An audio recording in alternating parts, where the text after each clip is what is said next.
Che, Marcos, ¿vos podés ponerme a mí para que pueda compartir pantalla? Sí, dame un minuto. Creo que me tenés que hacer anfitrión.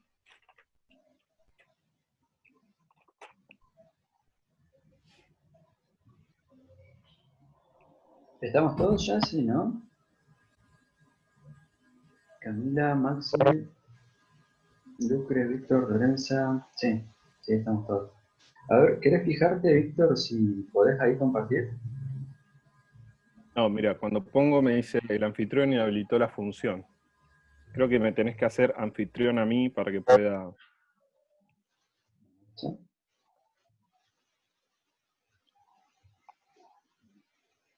Ahora sí puedo. Perfecto. ¿Podés ahí? Excelente. Sí, sí. Vamos a ver. No, falta avanzar. Compartir.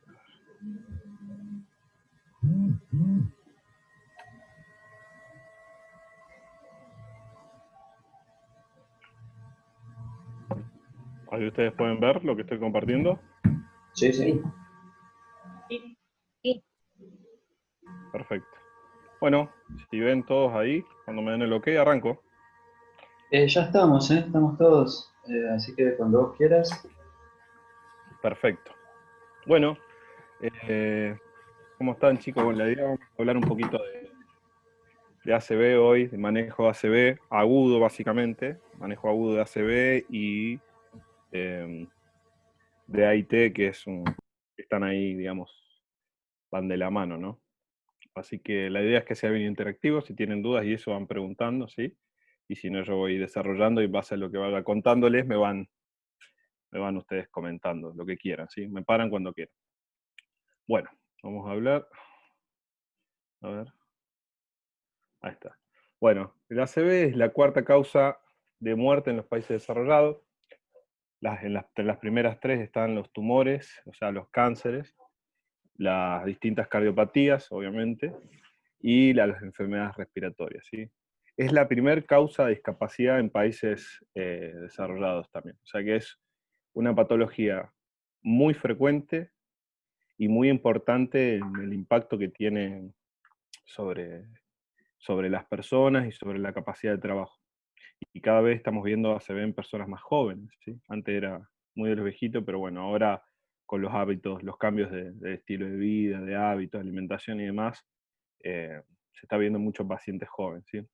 Es un principal motivo de internación en los servicios de neurología, donde yo trabajaba antes de venir para acá, de 10, 12 pacientes que teníamos, 8 o 9 eran ACV, así que es lo que más se ve, digamos.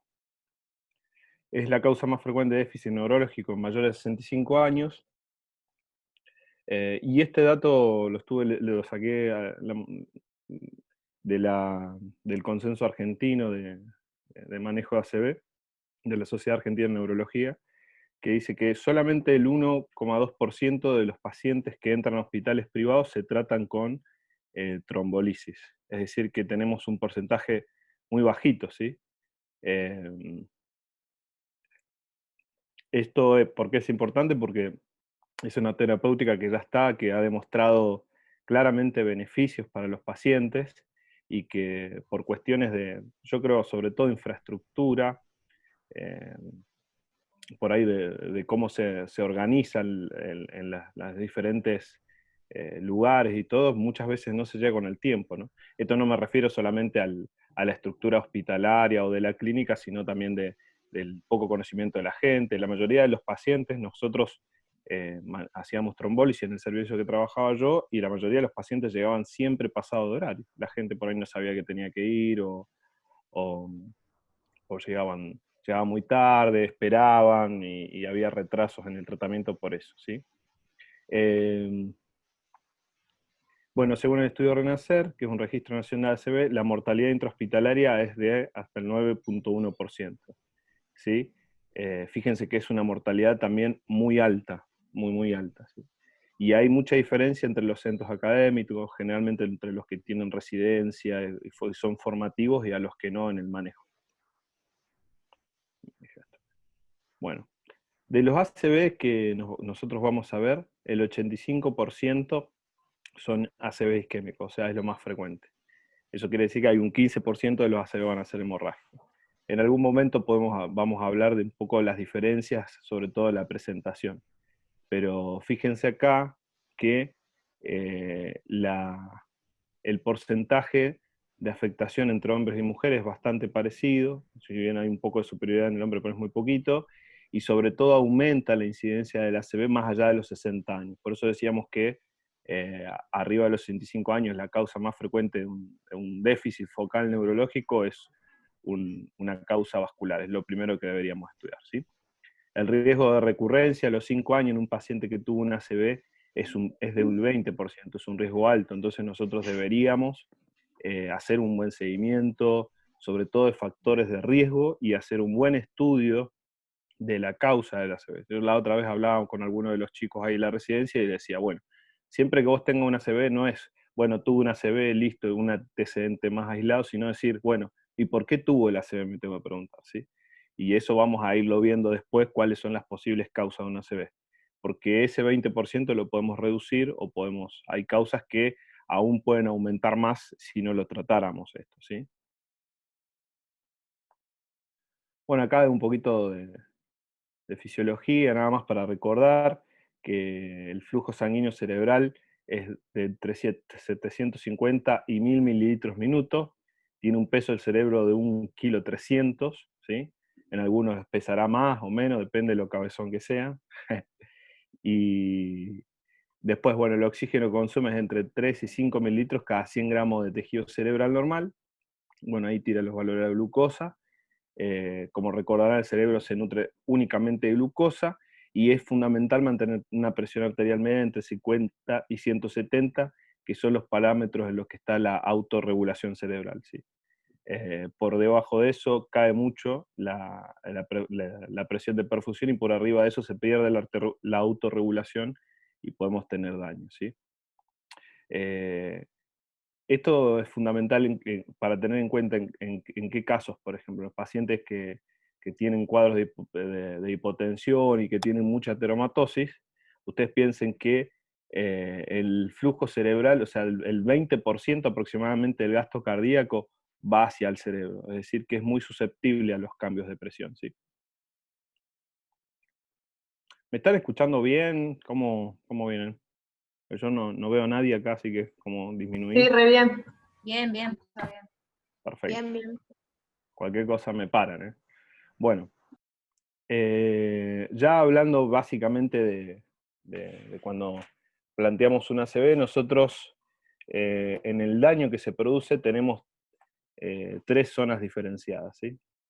Que son la zona de isquemia, la penumbra isquémica, y bueno, después hay una zona que es como de atontamiento que queda, o zona de perfusión, digamos. Este concepto es fundamental tenerlo, ¿por qué? Porque cuando nosotros nos cae un paciente, esta parte que es del núcleo o el core de la isquemia, es la parte que ya está perdida básicamente. Que el daño celular que se produjo acá, nosotros, por más que hagamos todo bien y hagamos lo que hagamos, eso no lo vamos a recuperar. Pero todo este sector que en este dibujo se ve en azul, por ejemplo, si fuera de la CB, esta penumbra isquémica es lo que nosotros, si actuamos rápido y tomamos las medidas pertinentes, es lo que nosotros podemos salvar. ¿Está bien? ¿Esa era la Fíjense, zona del edema o es aparte, digamos, el edema?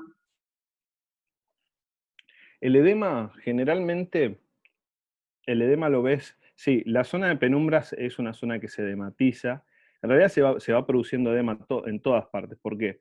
Ajá. Porque el edema que vos tenés en el ACV isquémico es un edema citotóxico. ¿Qué quiere decir esto? Que es un edema porque se rompe la célula y sale líquido. ¿Está bien? Distinto a es un edema, por ejemplo, que puede tener un tumor. Porque un tumor cerebral, ¿qué es lo que hace? Comprime vasos cerebrales y aumenta las presiones y sale, por aumento de presiones, sale líquido al intersticio del tejido cerebral.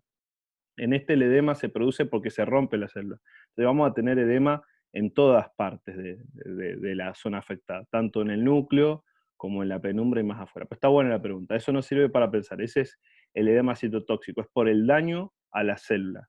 Se rompe y sale el líquido que tiene dentro, ¿está bien? ¿no? Después hay otra cuestión que, como se produce un daño, es una lastimadura, es una lesión, esa lesión pierde líquido, se liberan mediadores inflamatorios y eso puede autoperpetuar la liberación de líquido y producir además un edema de otra, o sea, superponerse con otro tipo de edema, ¿está bien?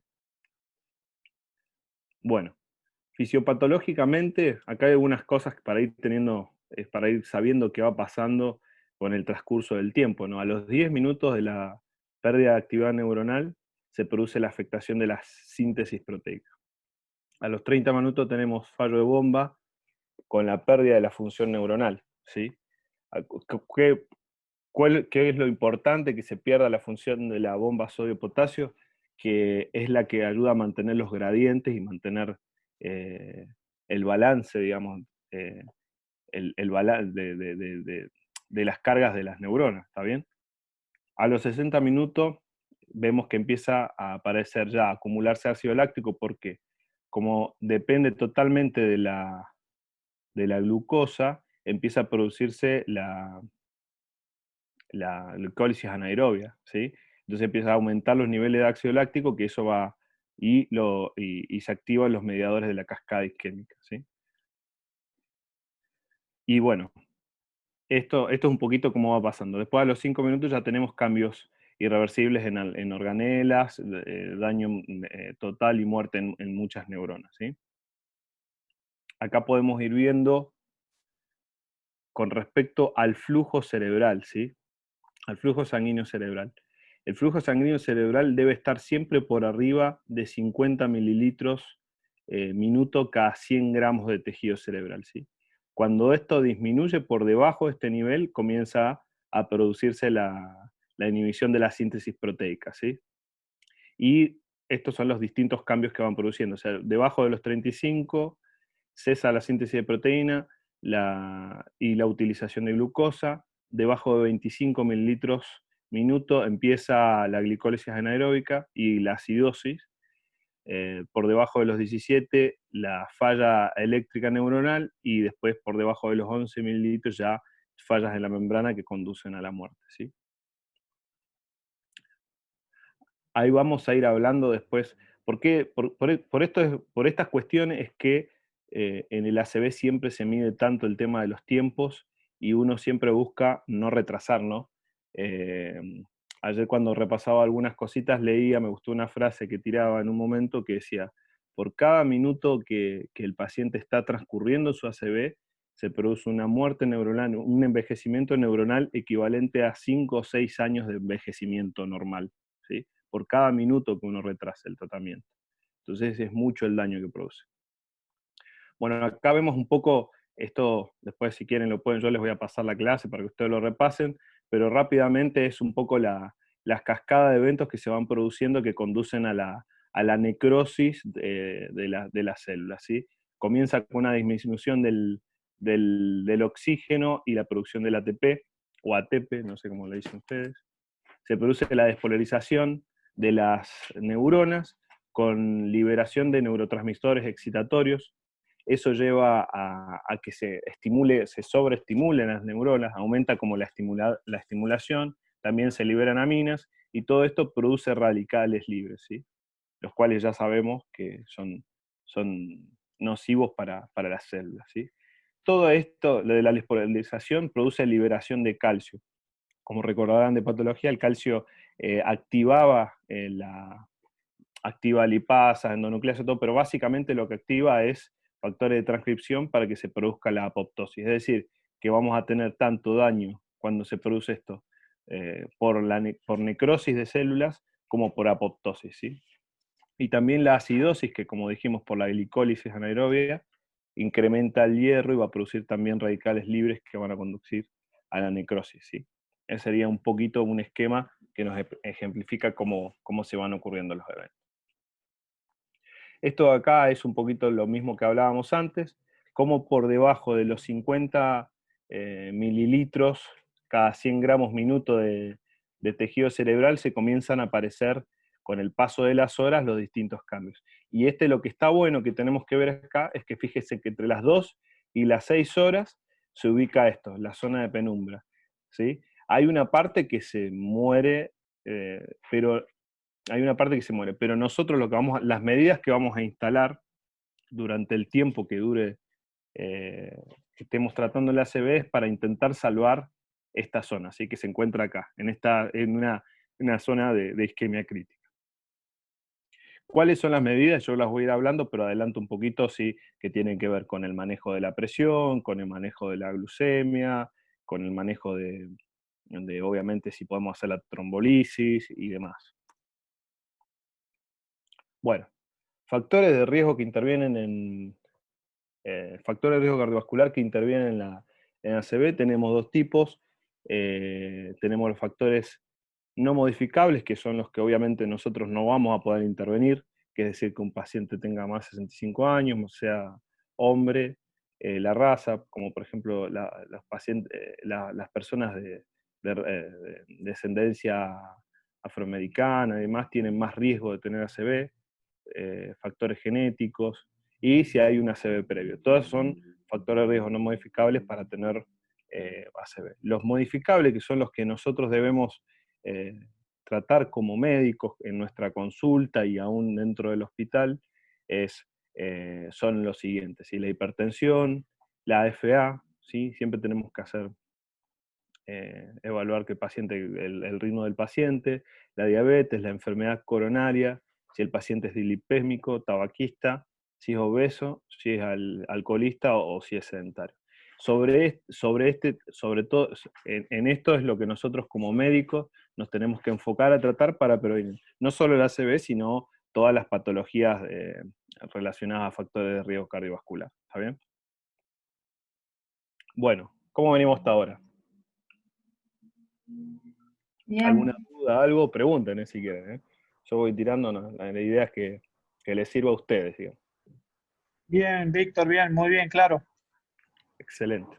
Bueno, esto, algunas cosas yo las voy mostrando para que sepan de dónde salen, después si quieren las buscan o no, o me las piden.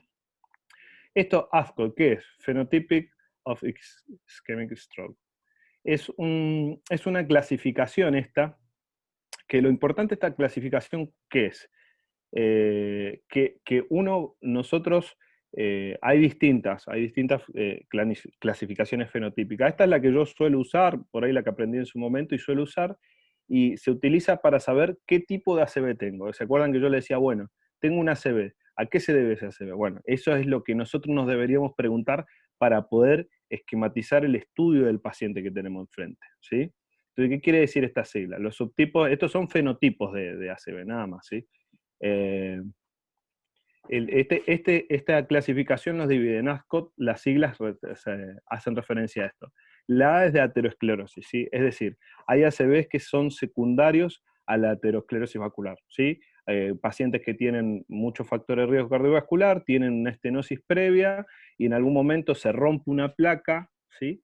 Se rompe una placa que puede estar inestable, ya sea carotidia o de un vaso intracerebral como cerebral media, o una placa en un vaso, y eso produce una trombosis, ¿sí?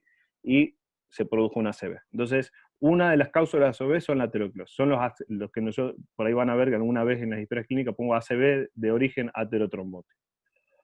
La S es de small vessels, o sea, de vasos pequeños. Estos son los que nosotros llamamos ACVs lacunares. Los ACVs lacunares son ACVs muy chiquititos, de menos de 2 centímetros por definición, y es un vasito pequeño que tiene lipoianinosis o aterosclerosis, lo que sea, se tapa y produce una ACV generalmente terminal muy chiquitito, ¿sí? Entonces, la C es de cardiopatía, generalmente en realidad yo suelo decir cardioembólico. ¿Qué quiere decir esto? Que el origen del ACV es producido por una embolia proveniente del corazón, ¿sí? Por eso nosotros siempre solemos pedirle, o por eso es que le pedimos a los cardiólogos que evalúen a nuestros pacientes y le hagan un ecocardio para descartar que no hayan trombos, que no haya una endocarditis y demás. Te podemos hablar más en detalle de eso, ¿sí? Otras causas, ¿por qué? Porque siempre hay otras causas más raras que generalmente por ahí no entran en esta clasificación, pero pueden ser vasculitis, enfermedades hereditarias como la enfermedad de Fabry, etc. Hay otras causas causas autoinmunes de enfermedades, por ejemplo, ACVs relacionados a patologías autoinmunes, como sea lupus o algún otro, ¿está bien?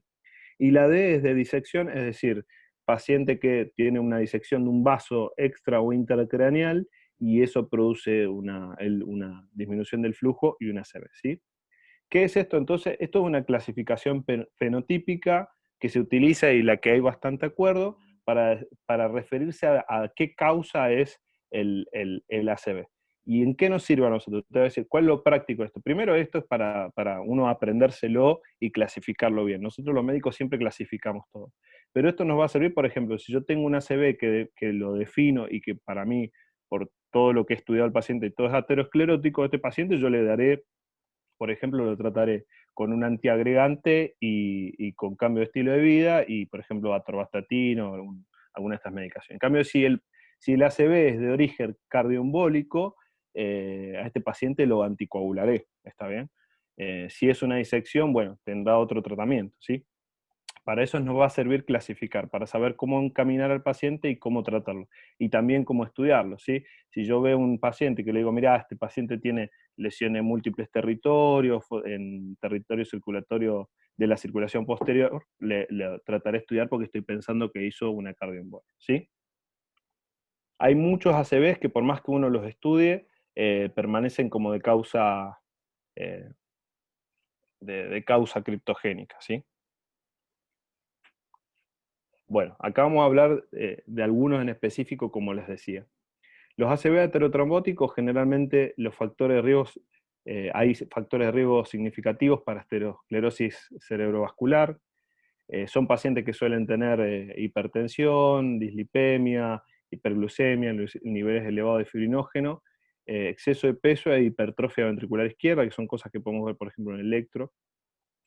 El mecanismo del infarto aterotrombótico de las arterias grandes suele ser o la embolización o la trombosis de arteria a arteria en el contexto de una estenosis arterial preexistente. Es decir, se puede o formar un trombo, como les decía yo, dentro, por una placa que se rompe, se erosiona dentro de un vaso cerebral, en un paciente que tiene enfermedad de los vasos avanzada, o se puede producir, por ejemplo, un desprendimiento y un émbolo de una placa aterosclerótica a nivel carotídeo que migra e impacta en una zona produciendo un isquemia, ¿sí? La embolia arteriogénica de las placas ateroscleróticas, bueno, es una causa común. Esto es muy común, ¿sí? De hecho, es así que por eso nosotros estudiamos los vasos de cuello, ¿sí? Si tenemos un paciente que tiene en un territorio determinado, le hacemos un estudio y vemos una placa inestable, nosotros asumimos que el ACV es de ese origen y tratamos en ese caso ese vaso, ¿sí? Ya sea las angioplastías o la operación, ¿sí? La cirugía. Bueno, en los ACV aterotrombóticos la aterosclerosis a menudo es segmentaria y asimétrica, y la arteriosclerosis, es decir, el endurecimiento de las arterias, es por lejos la causa más frecuente, ¿sí? Afecta principalmente a los vasos extracraneales e intracraneales más grandes, ¿sí? Dentro de esto, ¿cuáles tenemos que saber? La bifurcación carotídea, básicamente la carótida, ¿sí? Sobre todo a la altura de la bifurcación y el sifón, la arteria cerebral media, y por ahí el origen de las arterias vertebrales, ¿sí? Y la arteria basilar, que es la arteria que se forma por la unión de las dos arterias vertebrales y que va a formar la circulación posterior, ¿sí? Bueno, recuerdan que dijimos que otro de los fenotipos de ACV son los ACVs lacunares. Los ACV lacunares son los ACVs bien chiquititos, o sea, si nosotros los vemos en una resonancia y vemos un ACV lacunar, general son ACVs que afectan a la sustancia blanca, generalmente, ¿sí? Es decir, los vamos a ver bien internos o afectando ganglios basales, y son ACVs que si uno los mide en la resonancia, siempre miden menos de 2 centímetros por definición. ¿Qué es lo que los caracteriza? Porque se acompañan en pacientes o se presentan en pacientes con hipertensión de larga data, tabaquismo actual y diabetes, ¿sí? Los sitios más frecuentes de ver que afectan son ganglios de la base, básicamente, la extremidad posterior de la cápsula interna y el núcleo caudal. Entonces, bueno, acá la sumatoria de los vasos de la hipertensión produce lo que sería la angiopatía fibrinoide, la lipoianinosis y formación de microneurismas. Y todo esto predispone a que esos vasitos se puedan romper y generar trombosis, ¿no? Y se produzcan estos infartos, ¿sí? Esto de acá es más semiológico, pero bueno, un poco lo lindo de la neurología, lo que más me gusta es esto de que tenga bastante semiología, y fíjense ustedes que hay distintos síndromes lacunares, es decir, nosotros evaluando un paciente con un buen examen físico podemos saber si el ACV que tuvo es lacunar, lo podemos saber. Generalmente son ACVs que afectan en semiología, vamos a hablar un poquito de semiología, así que afectan de forma armónica al cuerpo, es decir, uno ve, por ejemplo, una parálisis facio-brachiocrural que es proporcional, es decir, se le cae todo el brazo, se le cae toda la cara y se le cae toda la pierna, ¿sí? O sea, afectan, ¿eso de qué nos habla? De que generalmente una ACV que afecta las vías, digamos, ¿sí? Por eso es que decía antes que que afecta la extremidad, yo les marco con el dedo acá como si ustedes vieran, que afecta la extremidad posterior de la cápsula interna, por ejemplo, ¿sí? Y demás. Entonces agarra toda la vía descendente y eso puede producir, por ejemplo, agarrar toda la vía descendente motora cuando está pasando por la cápsula interna y afectar las tres partes como en el mismo grado, ¿se entiende? Es como que tanto la cara como el brazo y la pierna están afectados en la misma proporción. Ya sea tanto motor como sensitivo. Yo le hago la evaluación sensitiva al paciente y veo que el paciente tiene afectación de la cara, el brazo y la pierna en igual cantidad. Cuando uno por ahí tiene una ACV que es más cortical, los déficits por ahí se suelen manifestar como una monoparesia, ya sea braquial, crural, puede ser con una parálisis facial central, ¿está bien? Pero cuando vemos que afecta bien armónico, eso nos orienta ya más a una ACV lacunar. Y después hay otros síndromes, por ejemplo, un paciente que se presenta hemiparético asociado a ataxia, eso es un tipo que nos orienta hacia una ACV lacunar. Después, por ejemplo, un paciente que tiene disartre y tiene la mano torpe, eso también nos orienta. Por ahí no tiene paresia, pero tiene torpeza en la mano, eso nos orienta a pensar en una ACV lacunar también. Y después, bueno, hay otros síndromes más. Es más semiológico, pero está bueno por ahí saber que uno ya, solo evaluando al paciente, puede pensar que el paciente tiene un tipo de estas lesiones, ¿sí? Chiquititas. Estos, lo dejo acá, es interesante saber que son cosas que uno se puede orientar también con la semiología, ¿sí? Hay signos en neurología que nos hablan de afectación cortical y signos que nos hablan de afectación subcortical. ¿Y esto por qué es importante? Porque hay enfermedades que afectan más una cosa que otra. Por ejemplo, el ejemplo clásico de esto son las demencias, y hay demencias que son predominantemente subcorticales y hay demencias que son predominantemente corticales. El Alzheimer es una enfermedad que produce una demencia cortical. Entonces, ¿qué voy a encontrar yo en el Alzheimer? Por ejemplo, el paciente empieza con trastornos del lenguaje, afasia. Esa es una manifestación que si yo encuentro afasia en un paciente, o si encuentro indicios de afasia, aunque el paciente no esté netamente afásico, pero ya tiene un trastorno del lenguaje, le dificulta encontrar palabras y demás, yo ya sé que el paciente tiene una afasia y eso me orienta hacia lo cortical, es decir, que está afectada la corteza cerebral. Si el paciente tiene un defecto del campo visual, es decir, yo le evalúo y el paciente está hemianóptico, por ejemplo, eso me hace pensar en que se afectó la corteza.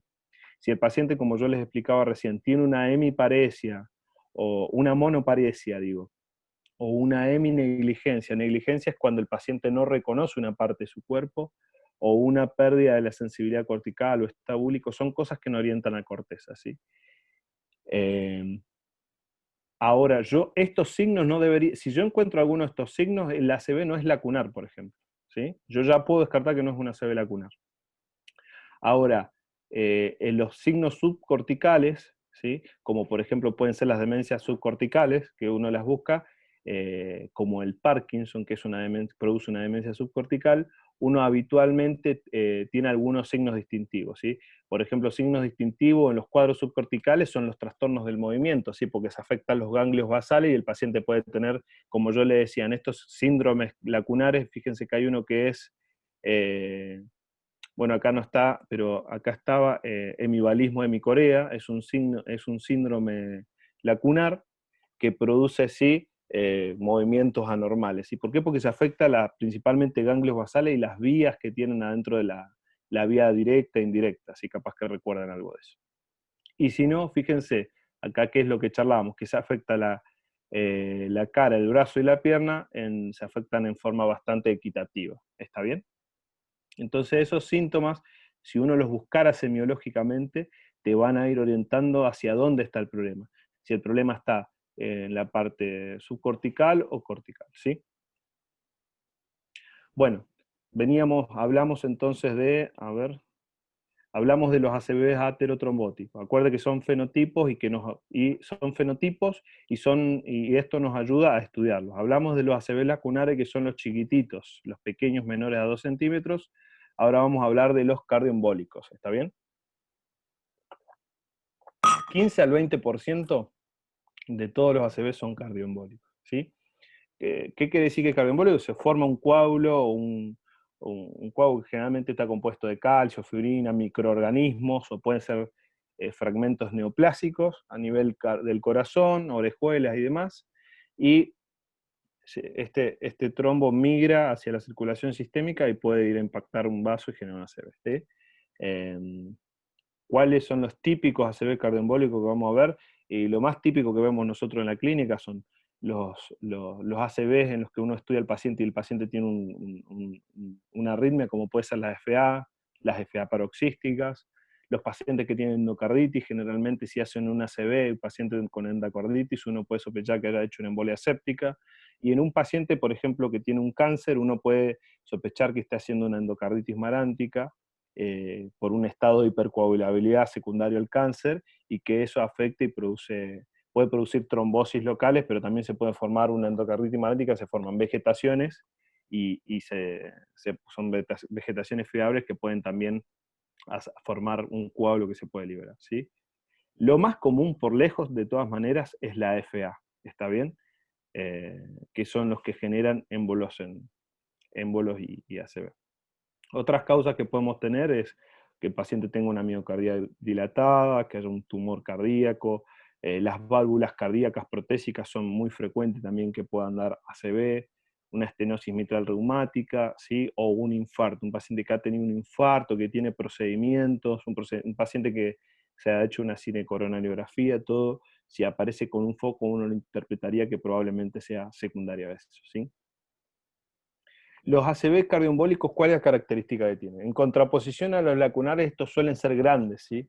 Porque en el corazón se pueden formar coágulos grandes que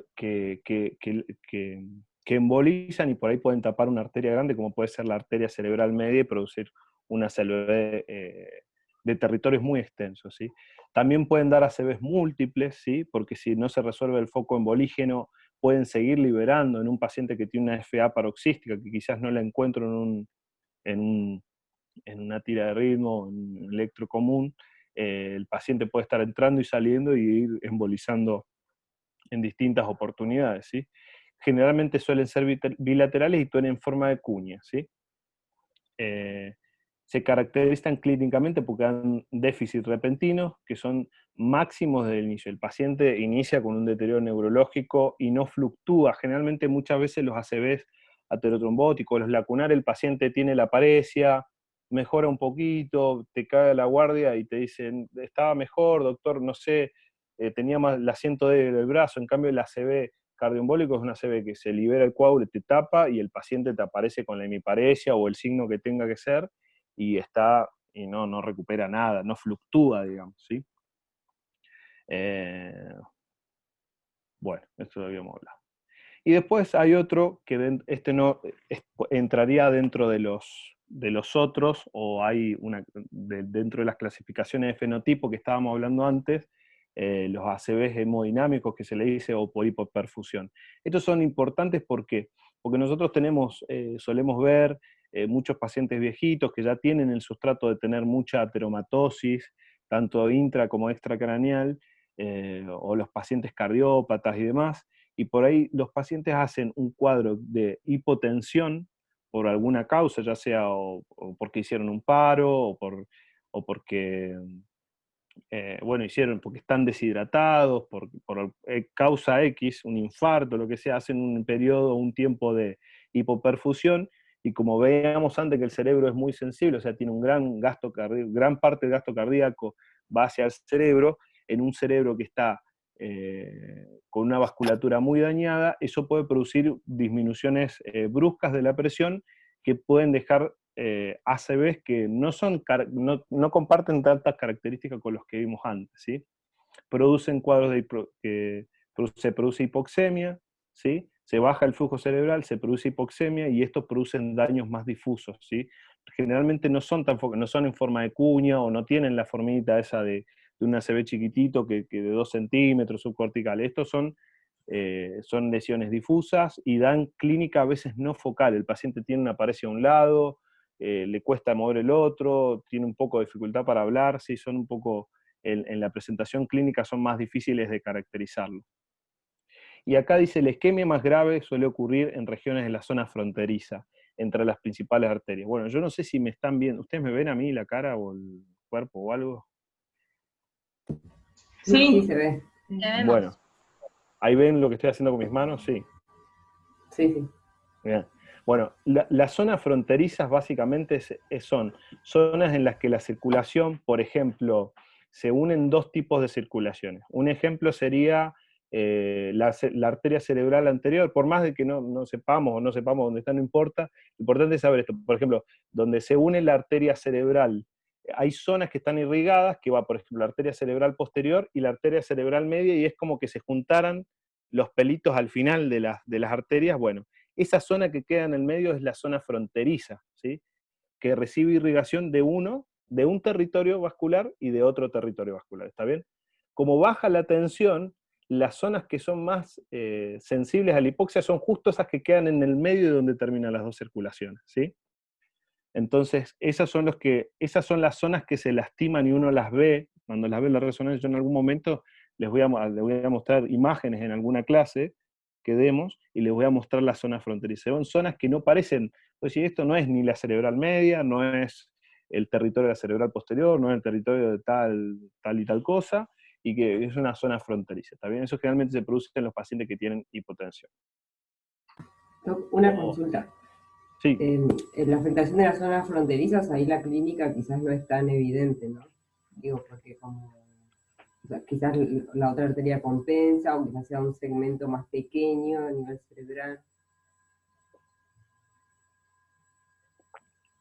Depende, te diría mucho de la causa por ahí. Por ejemplo, si la causa fue una hipotensión transitoria y quedan unas isquemias pequeñas, por ahí si no es tan evidente o uno le cuesta más encontrarlo, ¿viste? No encontrás algo tan claro al evaluar. Pero por ejemplo, si la causa fue una hipoperfusión por un paro, eso eh, a veces quedan lesiones extensas, anóxicas, por ejemplo, que se ve toda la corteza lastimada o zonas. No es solo de las zonas de frontera, eso es como lo que más se afecta, pero también se puede afectar la corteza y todo, dependiendo de la causa, del tiempo que dure la hipoperfusión sería. Si es una hipoperfusión corta, que llega a producir un daño vascular, pero se revierte rápidamente y demás, por ahí la clínica no es tan evidente, pero hay otros casos en los que sí. Sí, gracias. A ver.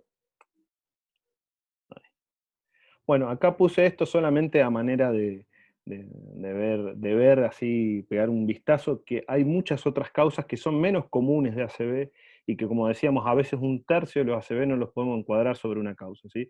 Hay causas genéticas como la enfermedad de Fábrica, SIL, estados de hipercoagulabilidad, causas vasculopáticas, ¿sí? Como vasculitis, displasias fibromusculares, bueno, HIV, varicela, ¿sí? Infartos migrañosos, hay un montón de causas. Después, bueno, hay otras que producen parte hemorrágica, bueno, eso no importa. Pero es para darnos una idea de que la ACV puede tener muchas causas. Sobre todo, ¿en qué vamos a pensar, en qué le parece que vamos a pensar todas estas causas? ¿Alguno que quiera participar? En una persona joven. En una persona joven, exactamente. Un paciente de menos les diré, de menos de 45 años que tenga una ACV, yo no voy a pensar, sí puede ser que tenga una arritmia, la voy a estudiar, obviamente, pero no voy a pensar que hizo una ACV aterotrombótico o una ACV lacunar. No tendría por qué, por más que fume y todo, menos de 40 años es muy raro, ¿sí? Entonces, en esos casos, ese paciente, si bien lo estudio, voy a ver o voy a contemplar que no haya alguna de otras causas, de estas otras causas, ¿está bien? Bueno, esto nada más para, como les decía antes, ¿sí? La mayoría de los, la mayoría de los TROC, el 85% son isquémicos, algunos son hemorrágicos, un 15%, y acá veíamos las distintas clasificaciones que veníamos hablando, ¿sí? El cardioembólico, que es uno de los más importantes, un 20%, esto por el tratamiento que es distinto, y después, bueno, algunos otros tipos de mecanismos, ¿sí? Vamos a hablar un poquito del manejo de la ACV, ¿sí? Esto, ¿cómo debería uno manejar un ACV en guardia si nosotros lo recibimos? Bueno, por ahí estamos hablando de en cualquier lugar, ¿sí? No nos referimos específicamente a nuestra clínica, por ahí a nosotros ya o nos baja el paciente de terapia o eso, pero esto es para que sepamos nosotros lo que deberíamos hacer con un paciente con ACV. Bueno, un paciente que tiene una pérdida de la función cerebral focal, es decir, presentó una hemiparesia o lo que sea, es la principal característica al inicio, ¿sí? Requiere una evaluación rápida, uno debería hacer un examen físico rápido y encarar rápidamente a este paciente por lo que decíamos de que el tiempo es esencial, ¿sí? ¿Qué es lo que tenemos que hacer? Una historia clínica rápida, es decir, evaluamos al paciente, le hacemos un examen físico, está monoparético, está disártrico, tiene una fase, además, bueno, a ese paciente rápidamente le pedimos un estudio de imágenes, una tomografía sin contraste, y le evaluamos los distintas, y le hacemos una evaluación mínima ahí en la guardia o donde nosotros estemos. ¿Qué es lo que deberíamos evaluar? Hacerle una glucemia, para ver que esos no sean síntomas secundarios a glucopenia, le hacemos saturación de oxígeno para ver que el paciente esté saturando bien, y bueno, y un examen físico. Le pedimos la tomografía y que el paciente ya se va a hacer la tomografía, y ahí nos tenemos que valer, supóngase que ustedes estuvieran haciendo guardia, mientras el paciente hace la tomografía, yo voy a interrogando al acompañante o al familiar que vino, ¿sí? ¿Cuántos años tiene? ¿Tiene antecedente de diabetes, hipertensión? ¿Cuándo empezó con este cuadro? ¿Sí? Nunca nos tenemos que olvidar del ABC, ¿sí? Del ABC, esto lo pongo nada más a manera de recordatorio, porque seguramente ustedes lo manejan mejor que yo, ¿sí? Pero dentro de los signos vitales, muy importante, le vuelvo a decir, que veamos la TA y el reflejo, ¿sí? Un paciente que tiene un deterioro sensorio, que nos parece que tiene una pareja y tiene una TA de 50, y tengo que mejorar la TA para ver que no sea eso, igual que si tiene 40 de glucemia, tengo que mejorarle la glucemia para descartar que no sea otra la causa del déficit focal, ¿está bien? Hacemos todo esto, siempre esto es lo más importante en un paciente, ver que esté respirando bien, todas las cuestiones, que tenga ritmo y demás. Entonces, cosas importantes a establecer: el tiempo de comienzo del cuadro. Para nosotros poder plantear la trombolisis en un paciente tenemos que saber cuándo empezó. ¿Cómo lo define eso? Si el paciente familiar sabe el momento preciso, sería lo ideal. Che, ¿cuándo empezó esto? Hace 15 minutos, estábamos tomando mate y mi mamá me dejó hablar, me empezó a hablar mal, se le cayó la mitad de la cara. Bueno, ya sabemos, ese sería el mejor escenario. Si no sabemos el inicio de los síntomas, o sea, si no nos lo pueden referir con precisión el paciente o el familiar, se va a tomar como inicio de los síntomas la última vez que se lo vio bien al paciente. Mirá, yo fui a su casa, estuvimos charlando hasta las 6 de la tarde y me fui a comprar. Cuando volví a las 8 lo encontré en la cama tirado y que estaba con la dificultad para mover el brazo. Bueno, entonces el momento de inicio en ese caso, en ese ejemplo, es la última vez que se lo vio bien, que es a las 6 de la tarde. ¿Está bien? Muchas veces sirve si hubo un llamado, además, mirá, yo hablé y me hablaba perfecto, sin ningún problema, se sentía bien, y hablé a las 7 de la tarde con él, y cuando lo fui a la casa a las 9, bueno, ahí sí podemos decir que a las 7 de la tarde lo ficharíamos a las 7 de la tarde el comienzo, ¿está bien? Eso nos puede ayudar.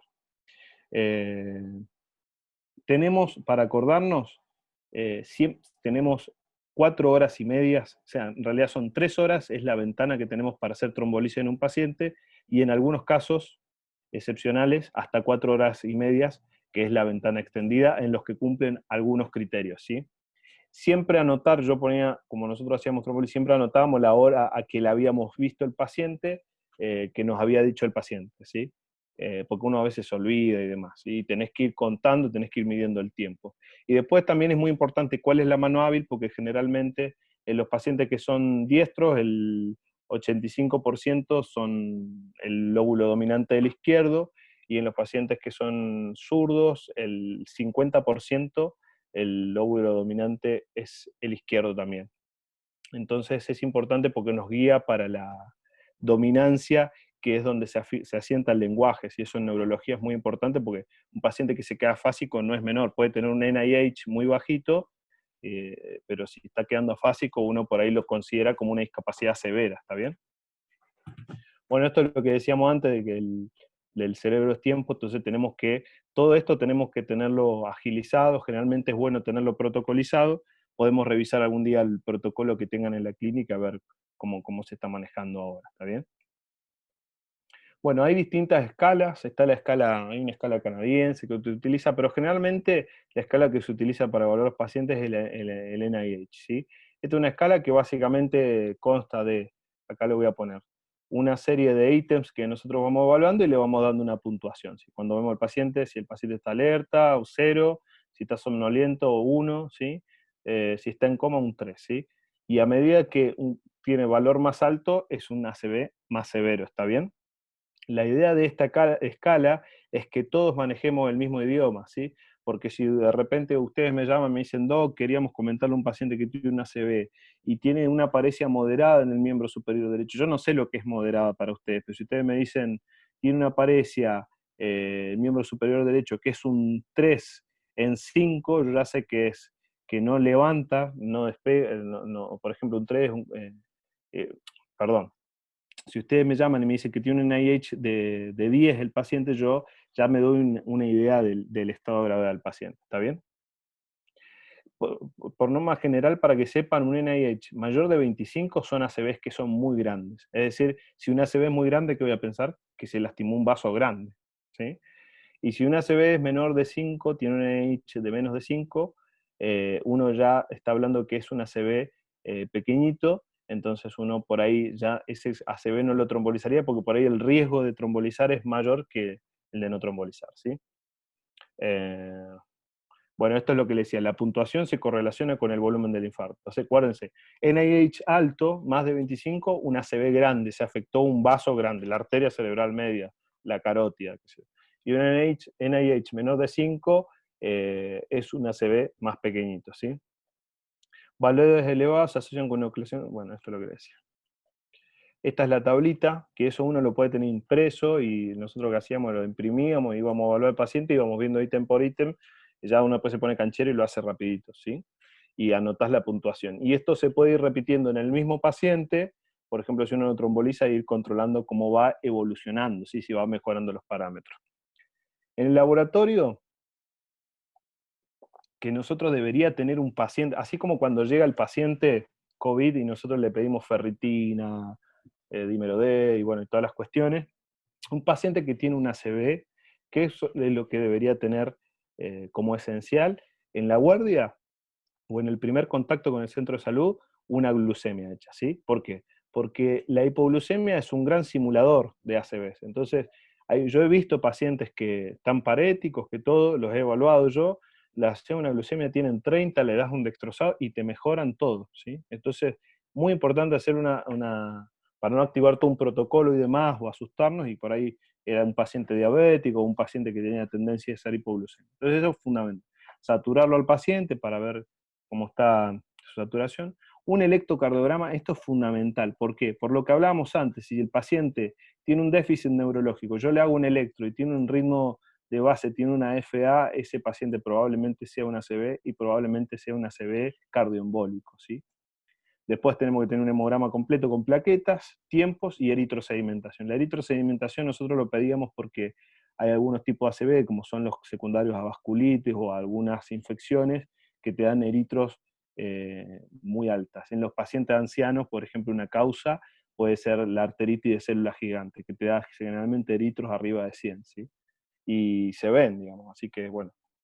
Bueno, diagnóstico diferencial de stroke que tendríamos que tener en cuenta, que sea una migraña con aura. Hay pacientes, por ejemplo, yo he visto pacientes jóvenes afásicos, pacientes de 20, 30 años con una afasia, lo evaluás, les haces una resonancia, no tienen lesión en resonancia, están perfectos, lo dejan en observación, al otro día recuperan completamente, era una aura migrañosa. Esos asustan, pero se ven bien. Que el paciente tenga una convulsión, que nos puede dar un déficit focal, que hayan tumores, ¿sí? Trombosis venosas de los senos cerebrales, ¿sí? A veces los TEC, ¿sí? Sobre todo cuando se asocian a hematomas sudorales o epidurales, ¿sí? Algunos casos de síncope, bueno, enfermedades inflamatorias, hay un montón, ¿sí?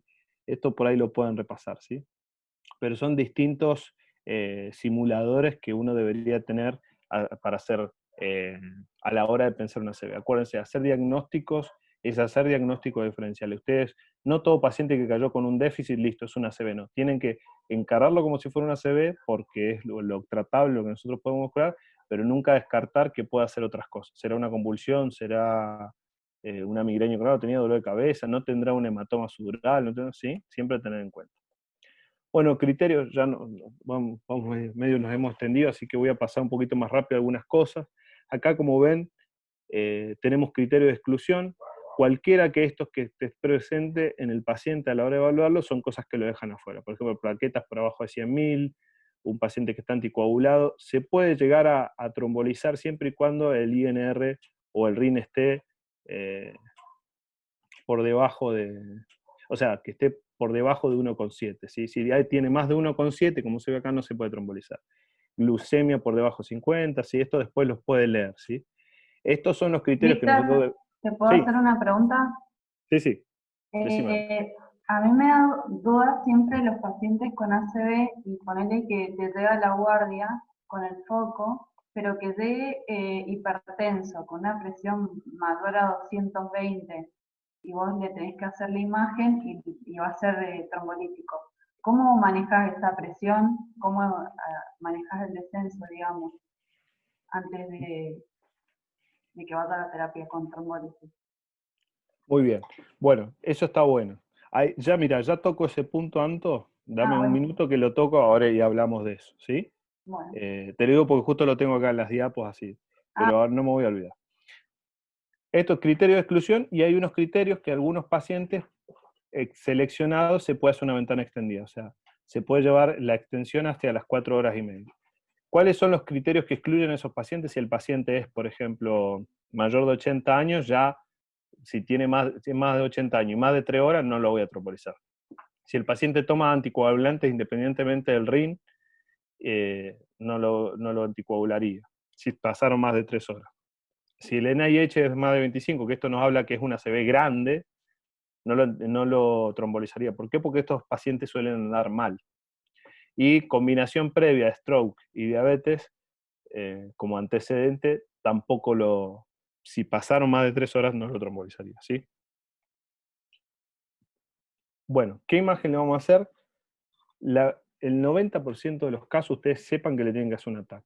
No es necesario hacer resonancia ni retrasar. Si es el estudio de elección, un ATAC nos permite ver lo que necesitamos para tomar una decisión en tratamiento agudo del ACV. ¿Sí?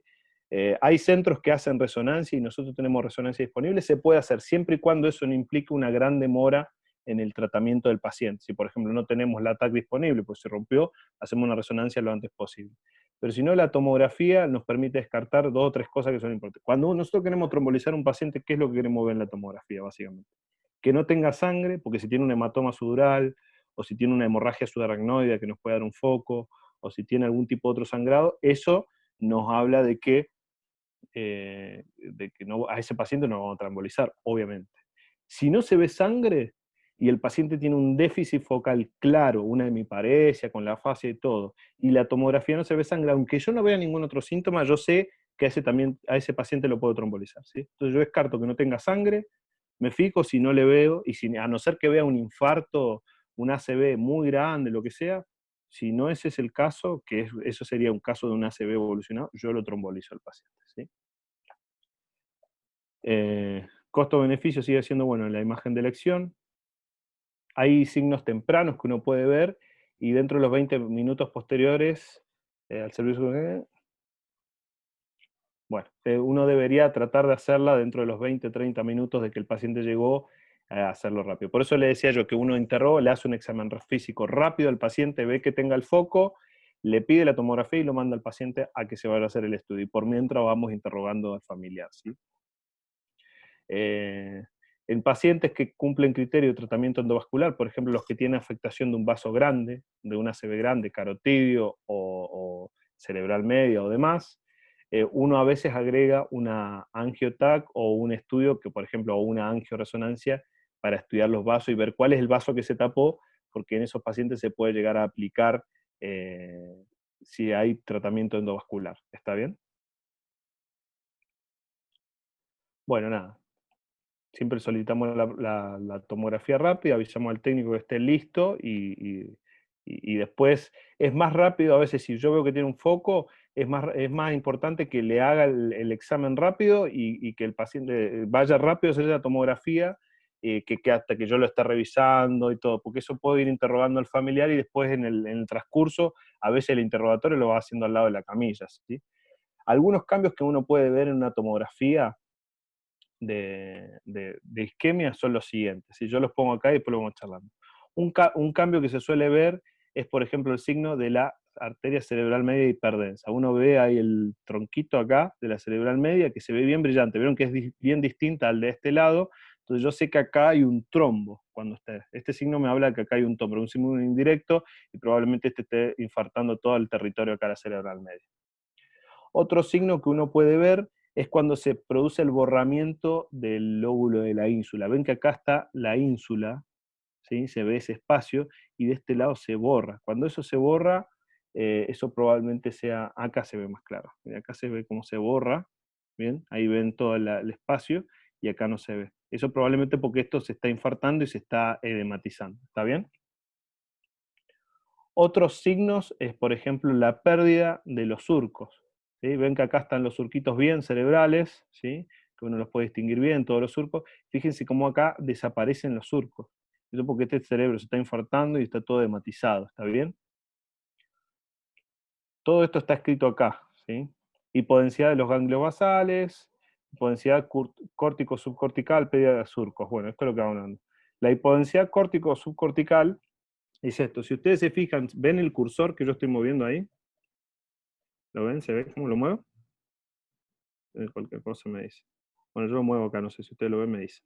Pero, Se ve. perfecto. Bueno, si ustedes ven acá y van siguiendo el cursor, ven que hay como una línea que diferencia la corteza de la otra parte, ¿sí? Si ustedes miran acá, yo le digo, acá ¿cuál es corteza? Y vos ves que acá hay como una separación de la corteza, ¿sí? Está bien, uno se va haciendo el ojo con el tiempo, pero es como que esto fuera corteza y para acá está sustancia blanca, ¿sí? Incluso si ustedes ven acá, esto por ejemplo de sustancia gris, ven que se ve distinto a esto, por ejemplo, se ve un poquito más claro acá. En cambio, miren esta línea, supongamos, hagan el esfuerzo conmigo para ver que esto es sustancia gris. Ven esa tenue diferencia que se ve, y acá fíjense que no se ve eso, es toda una masa homogénea, ¿sí? Incluso se ve un corte, se puede ver la línea acá, todo en el territorio de la zona que se está infartando, ¿sí? Ven que yo no les puedo decir, che, acá hay corteza y esto es sustancia blanca subcortical. En cambio, así acá si yo muestro, acá yo puedo decir que esto es la corteza y acá empieza la sustancia blanca, ¿sí? Entonces, cuando se pierde esa línea, ¿sí?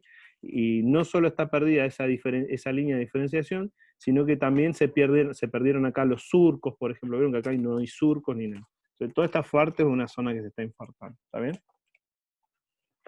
Bueno, para trombolizar lo que se utiliza en todos lados es el Actilice o el RTPA. La dosis de esta se calcula, es bastante fácil de controlar, se hacen 0,9 miligramos por kilo. Máximo 90 miligramos, es decir que si el paciente pesa, sería 100 kilos, si mal no digo, si pesa 100 kilos le damos 90 miligramos. Si pesa 110 kilos, le vamos a dar 90 miligramos. Así que si alguna vez me tiene que trombolizar a mí, me dan 90, por más que pese más de 100. ¿Sí? Y si es más una mujer o más una persona más chiquita, le sacas 0,9 por 60 kilos, lo que sea, ¿sí? Y le das el 10% de esa dosis que calculaste, se pasa en bolo durante 1 minuto. Es decir, por ejemplo, supóngase que le damos 90, bueno, le voy a pasar 9 miligramos, se los paso en bolo, con la vía, y después el restante, los restantes 81 de nuestro caso de ejemplo, los voy a pasar durante 1 hora, lo voy a seguir pasando despacio, lo voy a ir infundiendo con una bomba, generalmente eso se hace en terapia o en una coronaria o demás, se va infundiendo durante 1 hora tranquilo, ¿sí? Acá tenemos un poco, ¿viste? Dosis recomendada 0,9, dosis máxima 90, 10% en bolo intravenoso, el 90% en infusión continua durante 1 hora, ¿sí? Durante ese tiempo vamos a monitorizar la presión durante 15 minutos y hasta 2 horas posteriores, ¿sí? Víctor, una Sí. pregunta. Ahí le tenemos que sumar los 16 mililitros que quedan en la guía, ¿no? ¿Cómo?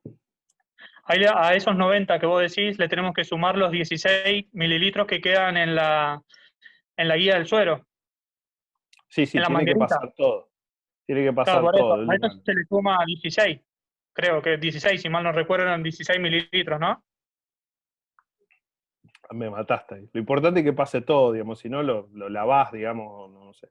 Pero de la dosis que vos le calculaste le tendrías que pasar todo, excepto que haya una contraindicación, ¿sí? La evaluación neurológica, el NIH, que es lo que yo le mostré antes, lo vamos repitiendo durante el periodo de la infusión durante 15 minutos. Si hubiera un empeoramiento, se suspende. Si el paciente tiene vómitos o un empeoramiento neurológico, suspendemos, ¿sí? Y si en ese momento, si hay empeoramiento, se tiene que repetir de urgencia una tomografía, ¿sí? Después de la primera hora, que lo evaluamos cada 15 minutos el NIH, se hace un NIH cada 1 hora, ¿está bien? Acá hay algunas cuestiones, ¿sí? Que es lo que yo les decía recién. A ver, esperen si lo tengo acá. Acá está un poquito lo que hablábamos con Anto. Bueno, ahora le voy a nombrar esto. Si el paciente desarrolla dolor de cabeza, hipertensión aguda, náuseas, vómitos o empeoramiento del examen neurológico, se discontinúa la administración y se hace una tomografía de urgencia. Después, ¿qué pasa con respecto a la presión que me preguntaba Anto? La presión que uno debería tener, según las guías, es menor a 180 y 105. Cuando yo recibo el paciente en la guardia, supónganse, y tiene mayor expresión que eso, primero que no, con el paciente con la hipertensión y la ACV no hay que correr. ¿Por qué? Porque la hipertensión es un mecanismo compensatorio que lo que está intentando el cuerpo es salvar esa zona de penumbra, digamos, por decirlo de alguna manera. Entonces uno no se desespera con que el paciente esté hipertenso. Si yo no le tendría que dar un antihipertensivo rápidamente, no, tendría que esperar. Si el paciente es candidato, si el paciente no se tromboliza antes, porque el paciente lleva 5 horas de su ACV, 6 horas y ya no entra dentro de la ventana de trombólisis y me llega y tiene 220 o 200 de TA, yo lo que tengo que hacer, si está por arriba de 180 y 105, es bajar un 15% la presión, ¿sí? Si está, perdón, corrijo, si tiene 180 no le hago nada, pero si pasara presiones de arriba de 220, yo lo que bajo es un 15% la presión, ¿está bien? Aproximadamente. Generalmente se le puede dar una amlodipina de 5, de 10, si es muy alta la presión, y que le vaya bajando despacito, y si no, generalmente se prefieren por ahí drogas endovenosas como el labetalol e irle haciendo bolitos endovenosos, ¿sí? Víctor, Sí. pregunta. Como es, nosotros para el manejo de la presión no nos tendríamos que guiar por la tensión arterial media, mantenerla en 100, 105. Sí, generalmente en las terapias hacen eso, sigue mucho la presión arterial media. Nosotros la verdad que nos guiábamos con la sistólica y la diastólica, ¿viste? O sea, pero sí, el ideal sería eso porque es la presión que te va a determinar la presión de perfusión cerebral. Lo importante es que vos guíes con los parámetros. Por ejemplo, si tenés sistólicas o medias, mantener medias por debajo de eso, o que tengas sistólicas para trombolizar por debajo de 180 y de 105 de la diastólica. ¿Está bien? Esto también es un consejo, siempre que no sea estrictamente necesario, no se deben hacer medidas invasivas en un paciente que lo vamos a a trombolizar, es decir, sonda nasogástrica, catéteres urinarios y demás, eso debería vetarlo. También, por ejemplo, en líneas arteriales, que les gusta mucho a la gente de terapia, si no es estrictamente necesario porque el paciente está demasiado hipertenso y demás, uno lo evita, ¿está bien? Y después se debe hacer, antes de iniciar la anticoagulación o antiagregación, una tomografía 24 horas después de la que uno hizo una trombólisis del paciente, ¿está bien? Consideraciones especiales, y bueno, si el paciente, proteger siempre vía aérea, eso como cualquier paciente es primordial. La TA, si hay hipotensión, obviamente tenemos que utilizar soluciones intravenosas. A un paciente que venga con una ACV siempre, sobre todo si es para trombolizar, póngale 2 vías, ¿sí? Por si se necesita una para trombolizar y otra para hidratar o demás cosas. Si esto es lo que decíamos antes, si las presiones están por arriba de 185 y 110 está contraindicado la trombólisis. Ahora yo lo puedo bajar, esto yo lo llevo rápido al paciente a la terapia, con la betalol o la droga que sea que maneje el terapista, me baja la tensión, y si me baja por debajo de esto, yo puedo iniciar la trombólisis. No es que lo suspendo, sino que le aviso, che, tengo un paciente hipertenso, necesito que se lo bajes para poder trombolizarlo, y se hace, ¿está bien? A no ser que se tratara al paciente con medicación, se trata, no baja, lo que sea, bueno, en ese caso no se tromboliza, si no se logran presiones por debajo de esto. Bueno, esto es lo que yo les decía, generalmente se utiliza la betalol, pero hay otras medicaciones que también se pueden utilizar, nitroprusiato y demás, ¿sí? Otros procedimientos que se pueden hacer, si está disponible en el centro, es cuando hay oclusión de un vaso grande, esto es decir, nos referimos básicamente a carótida interna y arteria cerebral media, se puede hacer trombectomía mecánica o trombólisis intraarterial, ¿sí? La ventana terapéutica determinada es más grande que la de la trombólisis, generalmente en estos procedimientos, ¿sí? Los pacientes, para que ustedes sepan, yo si trombolizo un paciente que tuvo una ACV porque se trombosó, por ejemplo, la carótida interna, son generalmente pacientes que no andan bien. Cuando se trombosa un vaso muy grande, por más que vos le hagas la trombólisis rápido, todo lo que vos quieras, no suelen tener buenos resultados. Pero sí con esto, ¿sí?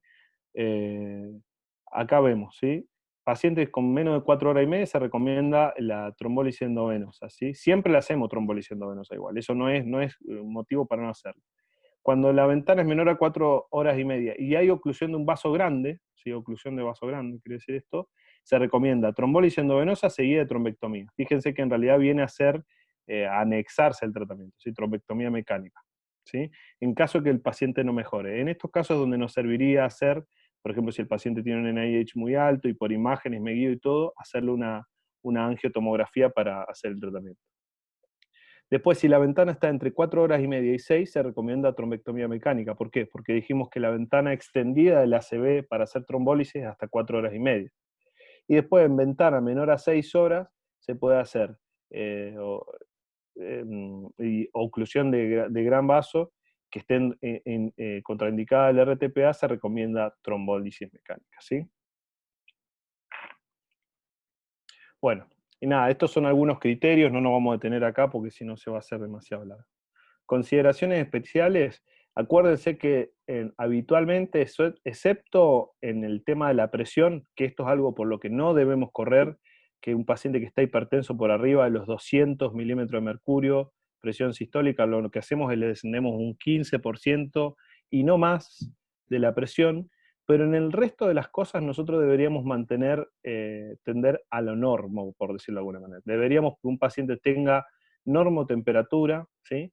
Porque se ha visto que temperaturas por debajo de 36 y mayor a 39 se asociaban a mayor muerte intrahospitalaria, y niveles de glucemia uno debería tratar de que estén entre 140 y 180, ¿sí?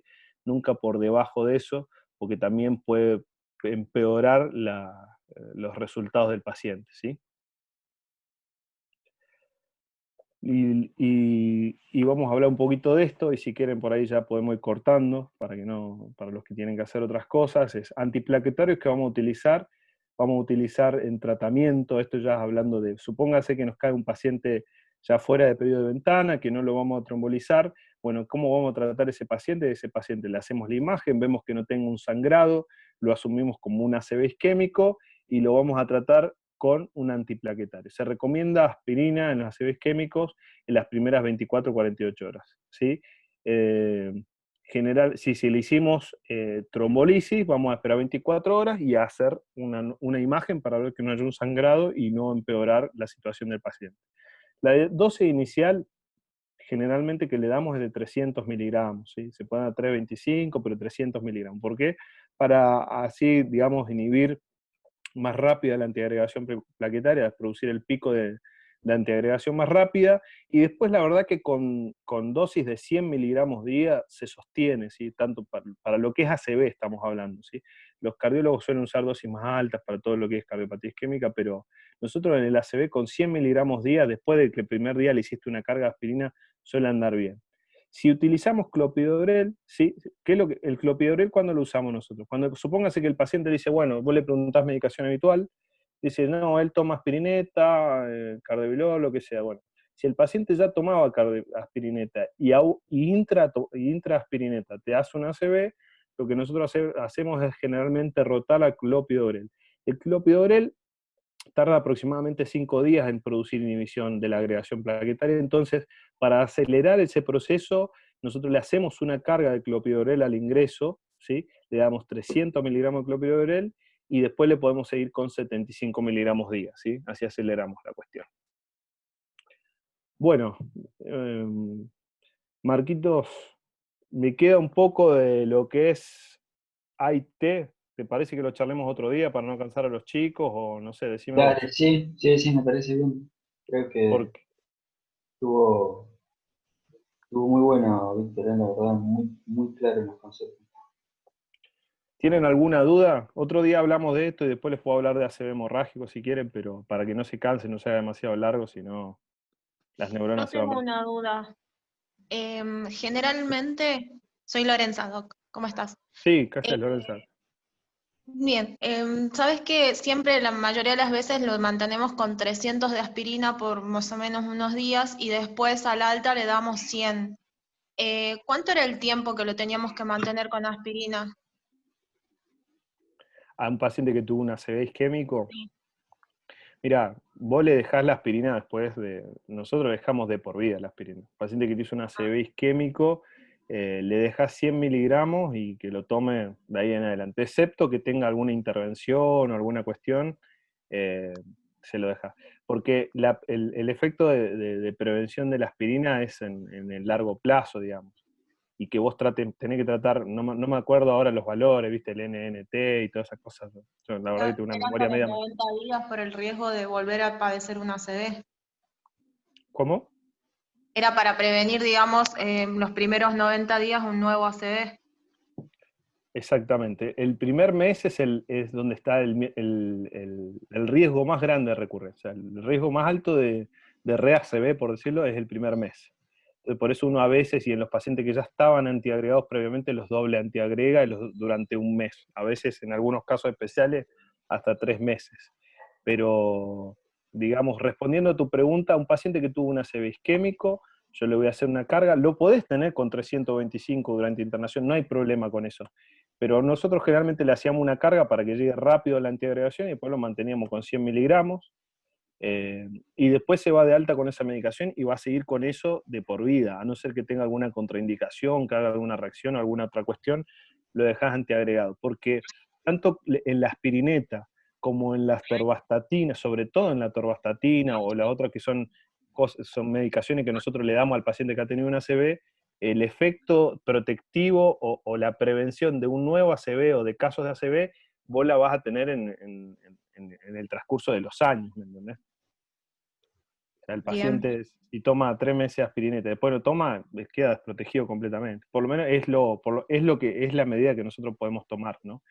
Tanto aspirineta como clopidogrel. Si el paciente, por ejemplo, es alérgico o no respondió o hizo una ACV con aspirineta, nosotros habitualmente le sacamos la aspirineta y le dejamos 75 miligramos de clopidogrel y lo mandamos de alta con eso también de por vida, por decirlo de alguna manera. Y en el caso que fuera un paciente que tuvo una ACV de causa cardíaca, digamos, y que lo anticoagulás por la FA, ¿ahí ya le suspendés también los antiplaquetarios o le dejas uno de los dos? En ese caso, está buena la pregunta, si el ACV es de causa cardioembólica, ahí la antiagregación, la verdad que no juega un rol de peso, ¿viste? Y si le dejás tanto anticoagulación como antiagregación, aumenta mucho el riesgo de sangrado y no así el beneficio para el paciente, para prevención. Vamos a decirlo de esta manera: si el paciente tiene una FA, por ejemplo, y venía antiagregado y porque era una FA paroxística y se diagnosticó en la internación o en el transcurso de la internación del paciente, vos a ese paciente le sacás el antiagregante y lo anticoagulás y se va solo con el anticoagulante. Hay que manejar después los niveles de anticoagulación y demás, pero sería solo con eso. ¿Está bien? Sí. Sí, No sé. perfecto. Sí, se va solo con antiagregante. No siempre que la causa sea cardioembólica significa que el paciente va a quedar anticoagulado, ¿sí? Hay excepciones. Por ejemplo, ¿sí? Paciente que me hace un ACV cardioembólico. ¿Por qué lo sé? Porque hace el ACV, hace el foco neurológico, voy, lo evalúo, le hago un eco transtorácico, transesofágico y veo que tiene una vegetación. Pero esa vegetación la estudio, tengo 3 de 3, hemocultivo positivo para un estáfilo, que esto que el otro. Ese paciente está haciendo una endocarditis infecciosa, ¿sí? Y tiene una vegetación producto del cúmulo bacteriano y toda la cuestión, ¿no? Entonces ese paciente en realidad no sirve anticoagularlo. Ese paciente lo que le tengo que hacer es un tratamiento antibiótico, eliminarle esas vegetaciones, y en todo caso, si tiene un defecto en una válvula o lo que sea, mejorar eso, pero no es que lo voy a anticoagular para tratar el ACV, ¿se entiende? En este caso, él hizo un ACV como complicación y el tratamiento será el de su endocarditis. Una vez que yo le elimine esa endocarditis y en todo caso mejore el defecto, ahí mejoraría. Avisale, por favor. Un minuto. ¿Alguna otra pregunta? Sáquense las dudas, lo que quieran. Si no lo sabemos, lo buscamos.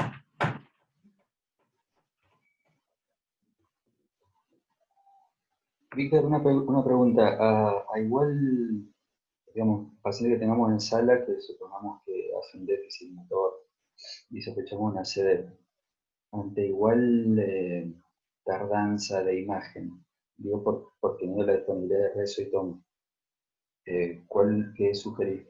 ¿Que se haga rezo o tomo? ¿Cómo? Perdón, no entendí muy bien. O sea, paciente internado hace un déficit y tengo que elegir. Sí, digamos, nosotros tenemos posibilidad de tomo o rezo. Ante igual tardanza, digo, ¿el técnico que viene es el mismo que me va a hacer la rezo o el mismo que me va a hacer la tomo? Claro. ¿Cuál de las dos elijo? Eso por ahí depende de cada situación particular, ¿viste?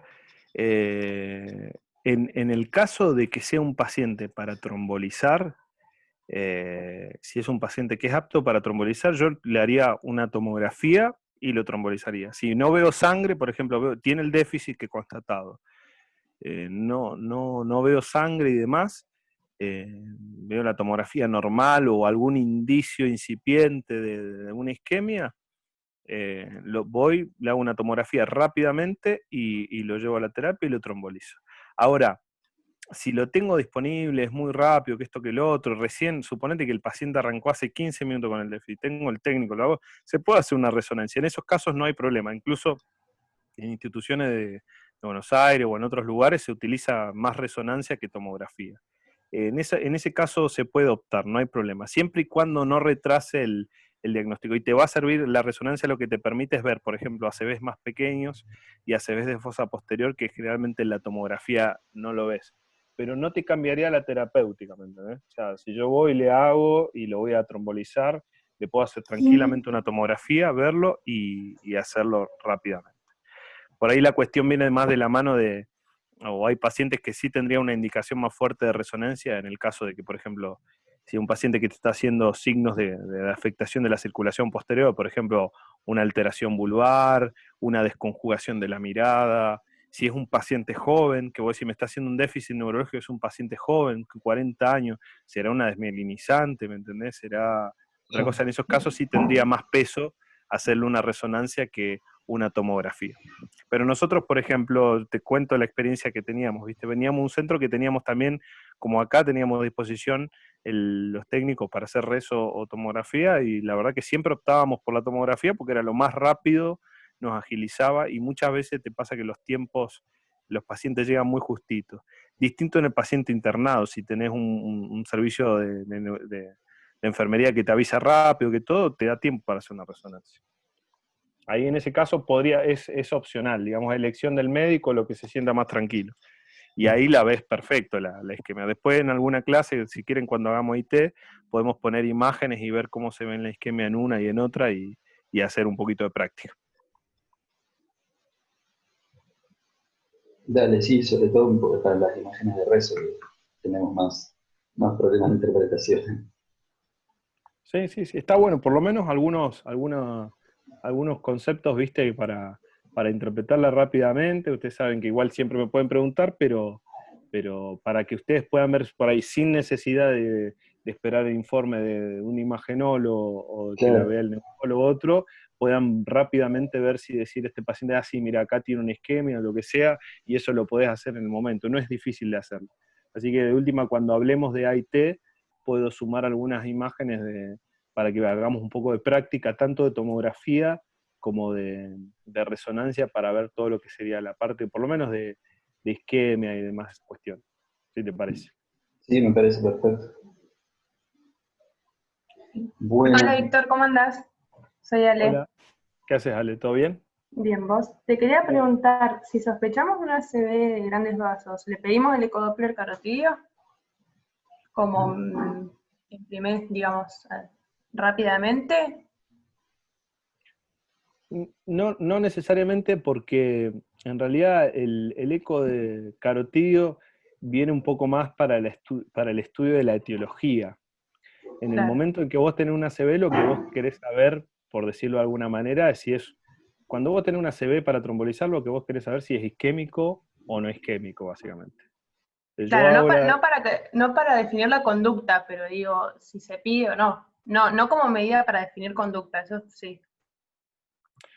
Ah, entiendo.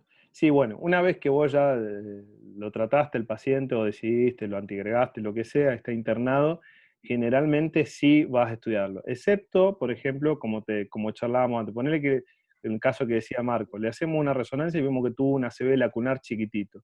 Yo no voy a pensar que ese ACV pequeño, que se debe a la oclusión de un vaso pequeñito, sea secundario a una placa que se liberó en la carótida. Entonces, en ese caso no tiene una indicación tan estrictamente rápida, se puede hasta estudiar por ambulatorio, pero sí, seguramente le voy a hacer el estudio carotidio al paciente, le voy a hacer una ecografía o la misma resonancia, después si lo estoy estudiando le pido la angiografía de vasos extracraneales, pero eso en el estudio de la causa.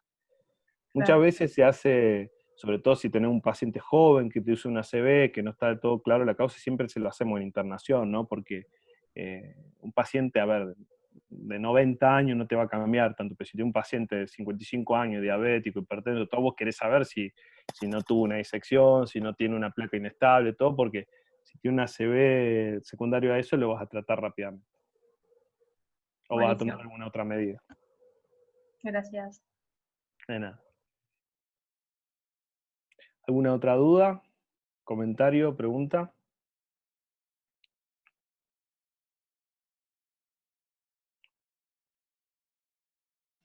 Si no, si te parece, programamos otra para la semana que viene, en algún momento coordinamos bien el horario y abordamos lo de AIT y hacemos la práctica de imagen. Si vos podés, Víctor, ¿no? Dale, sale, sí, yo tengo, lo de AIT lo tengo ahí listo, y de imágenes descargo un par y busco y las chusmeamos y las vemos tranquilo y las vamos charlando. Ahí fíjense si alguno quiere ver alguna imagen o algo y traerla también de paso, la podemos compartir, y si no, las charlamos la semana que viene, las que busquen. ¿Te parece? Dale, buenísimo. Gracias. Perfecto. Bueno, Bueno, Víctor, muchas gracias. Che. Gracias. Chao, Gracias. un abrazo Chau, chau. Chao, chao. a todos. Chau, chau. Siempre le clave. Siempre le clavo a Héctor.